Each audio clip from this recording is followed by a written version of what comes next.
Hi കൂട്ടുകാരെ, പുതിയൊരു വീഡിയോയിലേക്ക് എല്ലാവർക്കും സ്വാഗതം. മാഷിനെയും അനുപമയെയും കാണിച്ചും കൊണ്ടാണ് എപ്പിസോഡ് തുടങ്ങുന്നത്. അങ്ങനെ മാഷ് ഇങ്ങനെ ഇരിക്കുന്ന സമയത്ത് അനുപമ വെച്ചുമോന് പാല് കൊടുക്കുന്നുണ്ട്. കുഞ്ഞു പാല് കുടിക്കാൻ കൂട്ടാക്കുന്നില്ല. അപ്പോൾ മോനെ നീ ഇത് കുടിക്കട വേണ്ട എന്ന് പറയുമ്പോൾ മാഷ് പറയാണ് കുറച്ച് കഴിഞ്ഞിട്ട് കുടിച്ചോളൂ. അതില്ലല്ലോ, അവൻ ബാക്കി വെച്ചത് പിന്നീട് അവൻ കഴിക്കില്ല. അങ്ങനെ ഒരു സ്വഭാവമുണ്ട് അവന്. ഏകദേശമൊക്കെ ഇന്ദ്രേട്ടൻ്റെ അമ്മയുടെ സ്വഭാവമുണ്ട്. അത് കേട്ടോടെ തന്നെ അത് മാഷിനങ്ങ് ദഹിക്കില്ല കേട്ടോ. അങ്ങനെ മാഷ് പറയണേ എന്തായാലും ഇന്ദ്രന് അങ്ങനെ ഒരു വ്യക്തിയല്ല, ഇന്ദ്രട്ടൻ്റെ അമ്മയുടെ അല്ല, ഇന്ദ്രട്ടൻ്റെ സ്വഭാവം ഉണ്ട് എന്നാണ് കേട്ടോ പറയുന്നത്. അപ്പോൾ അത് കേട്ടോടെ തന്നെ ഇന്ദ്രന് നല്ല സ്വഭാവക്കാരൻ തന്നെയാണ്. പക്ഷേ അവൻ്റെ അമ്മയുടെ വാക്കിന് അപ്പുറം ഒരു വാക്കില്ല. അതാണ് അവൻ്റെ പ്രശ്നം. പക്ഷെ അത് അവൻ്റെ അമ്മയുടെ ഭാഗത്ത് ചിന്തിച്ചാൽ നല്ല കാര്യം എന്നും പറയുന്നുണ്ട് കേട്ടോ. അതൊക്കെ ഇരിക്കട്ടെ, അതൊക്കെ പോട്ടെ, വെറുതെ ഇപ്പം എന്തിനാ ഈ സംസാരം എന്ന അനുഭവം പറഞ്ഞിട്ട് പറയണം. അല്ല എന്തായി നമ്മുടെ രഘുവേട്ടൻ്റെ പേരോ അതൊന്നും അറിഞ്ഞില്ല, ഞാനൊന്ന് വിളിച്ചു നോക്കട്ടെ എന്നും പറഞ്ഞ് മാഷ് വിളിക്കുന്നു. അങ്ങനെ ഇവർ ചായക്കടയിൽ ഇങ്ങനെ ചായ കുടിക്കുന്ന സമയത്ത് ആ മാഷിൻ്റെ വിളി അമ്മാവനാണ് എന്ന് രഘു പറയുമ്പോൾ എടുക്ക്, സ്പീക്കറിലിട് എന്നും പറയുന്നു കേട്ടോ. അങ്ങനെ മക്കളെ നിങ്ങൾ പോയ കാര്യം എന്തായി? ആ പോയ കാര്യമൊക്കെ അത് ഭംഗിയായി നടന്നു. എന്നിട്ട് പോലീസിനെ കൈമാറിയ സ്വർണ്ണം ഇല്ല അമ്മാവ, അത് പറ്റിയില്ല. അപ്പോഴേക്കും അനുപമ സ്പീക്കറിലിടുന്ന മാഷിനോട് പറയുന്നത്. അങ്ങനെ ഉണ്ടായ കഥകളൊക്കെ വിവരിക്കുന്നു കേട്ടോ. അത് കേട്ട ഉടനെ എന്താ ചെയ്യുക മക്കളെ, ഇനിയും ഇപ്പോൾ പോലീസിന് ആ സ്വർണം കൈമാറിയില്ലെങ്കിൽ ആ ഗുണ്ടകളുടെ കാര്യത്തിൽ ഇനി തീരുമാനമാവും. ഇനിയും നിന്നെ ആക്രമിക്കുമല്ലോ, കുടുംബത്തോടു കൂടി ഉപദ്രവിച്ചാൽ അതും പ്രശ്നമാണല്ലോ. അത് കേൾക്കുന്ന രഘു അമ്പിളിങ്ങനെ കണ്ണോണ്ട് മൂക്കൊണ്ടൊക്കെ കാണിക്കുന്നുണ്ട് കേട്ടോ. ആ സമയം രഘു പറയണ അമ്മാവ അതിന് സ്വർണത്തിന്റെ കാര്യത്തിനൊക്കെ ഒരു ഏകദേശം ഒരു തീരുമാനമായിട്ടുണ്ട്. ആണോ മക്കളെ, എന്ത് തീരുമാനം? അതെ, ഞങ്ങൾ പോരുന്ന വഴിക്ക് ഈ ഗുണ്ടകളെ ഞങ്ങൾ വഴി വെച്ച് കാണുകയും അവർ ഞങ്ങളെ ഉപദ്രവിക്കാൻ ശ്രമിക്കുകയും പിന്നീട് അവരുടെ കൈകളിൽ സ്വർണം കൊടുക്കുകയൊക്കെ ചെയ്തു എന്ന് പറയണ കേട്ടോ. അത് കേൾക്കുന്നതിനോടുകൂടി അമ്പിളി ആശ്വാസമായി. ഞാൻ പറഞ്ഞ കള്ളം അതുപോലെ പറഞ്ഞല്ലോ, രക്ഷപ്പെട്ടു എന്ന ഭാഗത്തിൽ അമ്പിളി നിൽക്കുന്നു കേട്ടോ. തൻ്റെ കയ്യിൽ 1 കിലോ സ്വർണവും വെച്ചിട്ടാണ് അമ്പിളി ഇത് പറയുന്നത്. അപ്പോൾ ഉടൻ തന്നെ അല്ല അമ്പിളി ചേച്ചി എവിടെ എന്നിങ്ങനെ അനുപമ ചോദിക്കുന്നുണ്ട്. അമ്പിളി ഉണ്ട്, നീ പറഞ്ഞു അനു, അവള് സ്പീക്കറിൽ തന്നെയാണ് സംസാരിക്കുന്നത്. അപ്പോൾ ഉടൻ തന്നെ രഘു വിക്കിയിട്ട് പറയുന്നുണ്ട്. എന്തായാലും അതൊക്കെ അങ്ങനെയായി. അല്ല അമ്മാവ നിങ്ങൾ ഞങ്ങളുടെ കൂടെ വരുന്നുണ്ട്, അവിടെ ചീരവും 3 മക്കളും കൂടി ബുദ്ധിമുട്ടില്ല, അപ്പോൾ അതുകൊണ്ട് പെട്ടെന്ന് അങ്ങോട്ടേക്ക് എത്തണം. അമ്മാവൻ എന്താ ചെയ്യുന്നത്? അപ്പോൾ ഉടൻ തന്നെ മാഷി പറയുന്നു മഞ്ചടി ഒന്ന് കണ്ടിട്ട് വേണം അങ്ങോട്ടേക്ക് വരാൻ, നിങ്ങൾ നടന്നോ ഞാൻ വരാം. അതും ആശ്വാസമായി. അങ്ങനെ നെടുവീർപ്പിട്ട് കട്ട് ചെയ്തിട്ട് രഘു പറയണേ ഇതൊക്കെ വലിയ കഷ്ടമാണ് അമ്പിളി, ഇതൊക്കെ വലിയ ബുദ്ധിമുട്ടാണ്. കള്ളം പറയുന്നത് അതൊന്നും കുഴപ്പമില്ല, ഇപ്പം അതിൻ്റെ കാര്യത്തിൽ തീരുമാനമായില്ലേ എന്നും പറഞ്ഞ് സന്തോഷവതിയായി ആ സ്വർണം തൻ്റെ നെഞ്ചോട് അടുക്കുന്നു കേട്ടോ. എന്നാൽ അമ്പിളി പറയാത്തൊരു കാര്യം അനുപമ പറയാണ് മാഷിനോട്. എനിക്ക് തോന്നുന്നില്ല അച്ഛാ, ഇക്കാര്യത്തിൽ എന്തൊക്കെയോ ഒരു കള്ളം. കാരണം ആ സ്വർണം അവരുടെ കൈകളിൽ കൊടുത്താൽ തീർച്ചയായും അത് പ്രശ്നമാവും, അതെന്നുള്ളത് എനിക്ക് ഉറപ്പാണ്. അത് അവർ പറഞ്ഞതുപോലെ അവരല്ലേ പറഞ്ഞത്, ബോസിനേറ്റ് സംസാരിച്ചു, ബോസിനോട് പറഞ്ഞു എന്ന്. എനിക്കെന്തോ ഇതിൽ എന്തൊക്കെയോ ഇനിയും വരാനിരിക്കുന്ന പോലെ. ഇല്ല അമ്പിളി, അങ്ങനെ ഇല്ല അനു, അങ്ങനെയൊന്നും ചിന്തിക്കണ്ട, അങ്ങനെയൊന്നും വരത്തില്ല എന്നൊക്കെ അങ്ങനെ പറഞ്ഞ് സമാധാനിപ്പിക്കുന്നു കേട്ടോ. പിന്നീട് സുശീലയാണ് കാണിക്കുന്നത്. വഴിയിൽ വെച്ച് ഇങ്ങനെ കുഞ്ഞുമയെ കണ്ടിരിക്കണം. അങ്ങനെ സുശീല എന്തായി ഹർഷയുടെ വിവരം എന്നൊക്കെ ചോദിക്കുകയാണ്. സാറിൻ്റെ കാര്യം വലിയ കഷ്ടമാണ്, ഹർഷ ഇങ്ങനെ കിടക്കുന്നത് കൊണ്ട് വലിയ ബുദ്ധിമുട്ടാണ്. അപ്പോൾ ഹർഷയ്ക്ക് എങ്ങനെയുണ്ട്? ഹർഷയ്ക്ക് ഇപ്പോൾ കുഴപ്പമൊന്നുമില്ല. ഹർഷയുടെ വിരലുകൾ ഇളക്കാൻ വേണ്ടി ഇപ്പോൾ ഒരു പുതിയ വ്യക്തി വരുന്നുണ്ടല്ലോ, അതാരാ? അനുപമ എന്ന് പറയുന്നത് കേട്ടോ. അങ്ങനെ തനിക്ക് ഒട്ടും കേൾക്കാൻ ഇഷ്ടപ്പെടാത്ത ആ വാക്ക് കേൾക്കുമ്പോൾ തൻ്റെ ഉള്ളൊന്ന് പിടച്ചിലായി കേട്ടോ. ഇതേ സമയം കുഞ്ഞമ്മ അറിഞ്ഞും കൊണ്ട് കുത്താണ്. എന്തിനാ അവളെ കയറ്റുന്നത്? അവളെപ്പോലെ ദുഷ്ട മനസ്സുള്ള ആരാണെന്ന് അറിയില്ല, അവൾ മനസ്സിലൊന്ന് വെച്ച് വേറൊന്ന് പ്രവർത്തിക്കുക അവൾ ചെയ്യുന്നത്. എനിക്കൊന്നും തോന്നിയില്ല. കാരണം എന്തെന്ന് വെച്ചാൽ അവളുടെ സ്വഭാവം നല്ല സ്വഭാവമാണ്.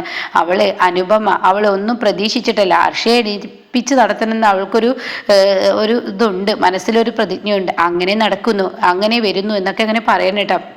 അപ്പോൾ സുശീലക്ക് അത് പിടിക്കില്ല.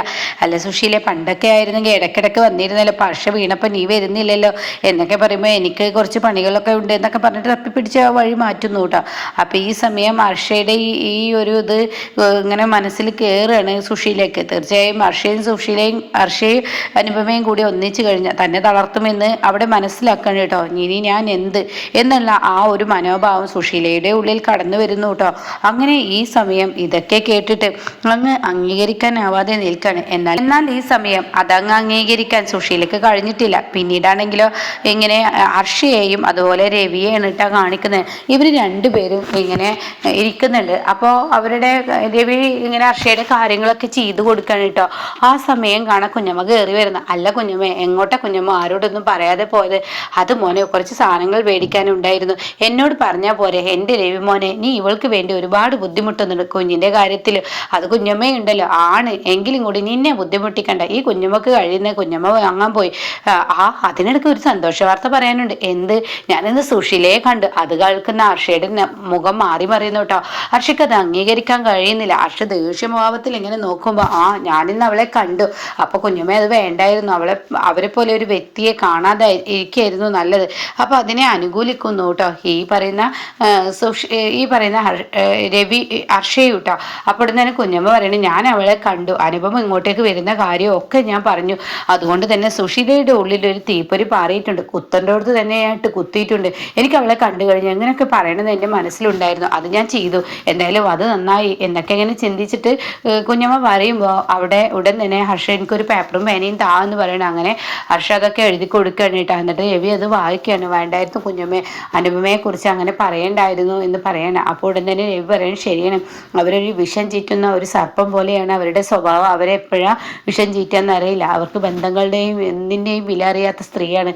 അവരോട് ഈ അനുപമയെ കുറിച്ച് പറയരുതായിരുന്നു. അപ്പോൾ ഹർഷ പറയണം, നമ്മൾ കാരണം ഒരിക്കലും അനുപമക്ക് ഒരു ബുദ്ധിമുട്ടും വരരുത്, യാതൊരു വിഷമവും വരരുത്, അത് നമ്മൾ കൈകാര്യം ചെയ്യണം എന്നൊക്കെ ഇങ്ങനെ രവിയോട് പറയുന്നുണ്ട് കേട്ടോ. അപ്പോൾ ഉടനെ കുഞ്ഞമ്മ പറയുന്നത്, ഒരിക്കലും നടക്കത്തില്ല, അവൾ ഒന്നും ചെയ്യില്ല, അവളൊന്നും ചെയ്യാൻ ഞാൻ അനുവദിക്കില്ല എന്ന് കുഞ്ഞമ്മയും പറയുന്നുണ്ട് കേട്ടോ. പിന്നീട് കാണിക്കുന്നത് കലിതുള്ളി ഇന്ദ്രൻ്റെ അടുത്തിട്ട് സുശീല ചെന്നിരിക്കുകയാണ്. അപ്പോൾ ഉടനെ സുശീലയുടെ ഈ പോക്ക് കാണുമ്പോൾ ഇങ്ങനെ സോന ചോദിക്കുക, എന്താ അമ്മേ? എടാ, നിന്റെ ഭാര്യ ഇപ്പൊ ഹർഷയുടെ അടുത്തോട്ട് പോകുന്നത് നിനക്ക് വിലക്കില്ലേ, നിനക്ക് വിലക്കായിരുന്നില്ലേ എന്ന് പറയുമ്പോൾ സോന ചോദിക്കുക, എന്താ അമ്മയെ പറയുന്നത്? ഡിവേഴ്സിന് വെച്ചിരിക്കുന്ന ഏട്ടത്തിയെ വിലക്കാൻ എന്ത് അധികാരമാണ് ഇന്ദ്രനുള്ളത്? അപ്പൊ ഇന്ദ്രൻ ചോദിക്കാൻ, ശരിയാണ് ഇന്ദ്രേട്ടന് എന്താ അധികാരം? എനിക്ക് എന്താ അധികാരമുള്ളത് അമ്മേ? എനിക്കൊരു അധികാരവും ഇല്ല എന്നിങ്ങനെ പറയാനേട്ടാ.